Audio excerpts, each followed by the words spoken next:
Welcome to EXACTIX, Sunshine 811's online platform for creating and managing your locate tickets. In this video, you'll learn how to add attachments to your ticket. First, log into your EXACTIX account and enter all the required fields on the ticket. Before clicking Complete, select the Attachments link on the top right-hand side of the page.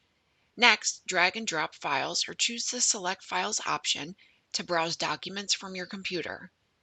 After the file has been uploaded, you have the option to open, download, remove, or make the attachment private.